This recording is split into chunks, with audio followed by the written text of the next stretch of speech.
Hey everybody, these are my top tips for purchasing artwork while you're on an overseas vacation. This is going to save you money and time when you get home. Hey everybody, I'm Franklin Spence and I have a picture framing business in the Basel, Switzerland area. I see an awful lot of artwork being brought to me from people who have purchased it on trips that they've taken to Africa, to the Far East, all kinds of different places around the world. People buy a lot of stretched painted canvases which they wrap up and put into shipping tubes, kind of like this, which they can take on the plane and bring it home. So I want to share with you some of the things that we've learned after stretching so many of these pieces for clients, and this is going to save you a lot of money and time and hassle. So my number one tip for people is actually to plan ahead before you even go on your trip. If you've got a specific spot that you're looking for a piece of art for, take some measurements of that spot before you go. And take out your phone, take a few pictures of the room that it's in, particularly if you have some kind of color that you're trying to work with or match. Don't try and remember exactly what that color is, because everyone has a different perception of color. And when you're out there, you're in a different place, you're in a different atmosphere, different lighting conditions, your memory can play tricks on you. And it's important to bring measurements, particularly if your size of your space is smaller, because when you're out in a great big place, art market or some big shopping mall or something like that, that perception of space is completely different than when you're in the confined space of your home. So bring some measurements with you, you'll be glad you did. My second piece of advice to people is to buy the artwork that you love. Don't get talked into any sales pitches or anything like that. You need to buy the art that speaks to you. So have a good look around. I like to purchase artwork that is going to remind me of this trip. It's going to bring back some memories for me. That's what I look for, but you buy the artwork that speaks to you. So, my third piece of advice for people is actually don't assume that the artwork, because it's art, has been painted with artist quality materials. Look around. Often you'll see the artist actually working there in the space. And you know what? If they're painting with house paints or something that's not artist grade materials, you should be aware of that, because those paints can be quite brittle. And it's going to need to be taken off of its stretcher bars and rolled up and fitted into a very tight tube. And if that paint is brittle, which is often the case with house paints or enamels or various things that are not designed to be painted onto canvas, these kinds of alternative paints, if you want to call it that, those are not flexible, and they can crack, they can have adhesion problems, all kinds of issues like that.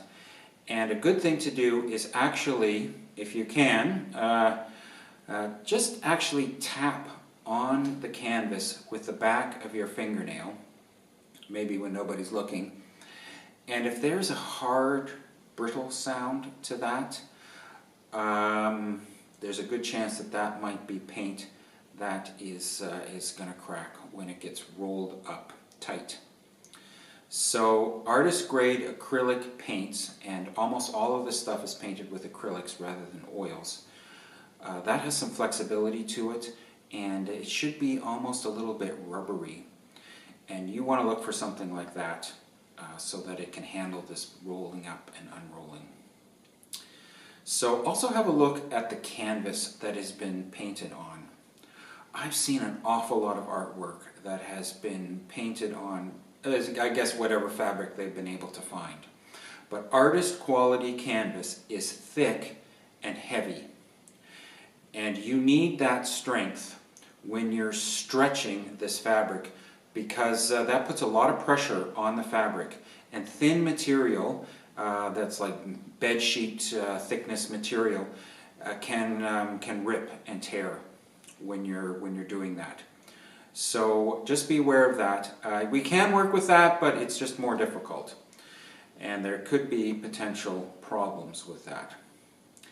Another thing, and this is a biggie, I've had particularly with pieces from Africa and things like this, they've not left enough canvas, blank canvas, around the outside edges of the piece. And some of them actually we haven't even been able to stretch them because they only left like 1 centimeter of extra material. I need 10 centimeters or more to be able to stretch this around the canvas bars. So I know people have been there and they've told me about they just cut the canvas off the stretcher bars while they're there because it's just quicker to do that. Don't have them do that. Take the extra 10 minutes and take the staples out and roll it up and go from there. Because that's going to save a lot of headaches and potential disasters when you get back here. So that's an important thing. Leave enough space. Also, when these paintings get removed from the stretcher bars, they tend to shrink a bit. So I have yet to have pieces come to me that were in any kind of standard size at all. They all seem to be about 1 centimeter off of a standard size. And I think that's because the canvas has shrunk once the tension has been released from it. So you got to know that, and then when we get to bigger pieces, you know, this size of pieces, when it's over 1 meter in any dimension, when it's an odd size, we're going to have to custom make the stretcher bars because they just don't come in 1 centimeter increments. Smaller ones do, but larger pieces we will have to trim those and cut those to size. That can all be done as we did here with this piece, but there's an extra cost involved in doing that. You should also know that large paper pieces is actually a lot more expensive to frame than canvases. The reason being is that you have to have the mat board and you have to have the glass, and there's extra work involved in framing up paper pieces. But those cannot be displayed unless they're in a frame because they're just too fragile. So actually the canvas pieces are a good way to go for less expensive framing. And people can often be amazed that the framing can cost more than purchasing the artwork to begin with. And hey, that's just the way it is. So be aware of that. And I want to say one of the most important things is actually don't wait when you get home leaving your canvas rolled up in a tight little tube, thrown in the back of your closet, left there for a long period of time. I have unfortunately had quite a number of clients come to me who purchased artwork 5-10 years earlier, and it's been rolled up in a tube, and what happens, you see, is the paint continues to harden and dry, and then it's gone solid and hard in this rolled up shape, and you can't unroll it anymore. It won't go flat, and it all breaks and cracks and has all kinds of problems like that. And then by that point it's unfortunately too late and the artwork is ruined. And that can all be avoided actually if first of all, if you get your artwork framed quickly when you return back from your trip. That is the best thing that you can do. Hey, if it was worth purchasing it to begin with, it's worth getting it framed and up on your wall where you can enjoy it. But let's say you can't frame it right away. You know what? Get it out of that tube, roll it out flat, and put it somewhere maybe under your bed or wherever it can go where this can lie flat. You need to protect it from dust and damage, particularly paper pieces. But don't think that they can't get damaged inside a tube. I've seen a lot of damage from people thinking that the tube protected it more than it actually did. So get this stuff lying flat and that's going to help preserve it. Try and keep the dust off of it, try and keep moisture and humidity away from it, because that can cause mold, and that is almost impossible to deal with. So those are my top tips. Buy the art you love. Plan ahead, take some photos, take some measurements. You'll be glad you did. Check the quality of the materials when you get there.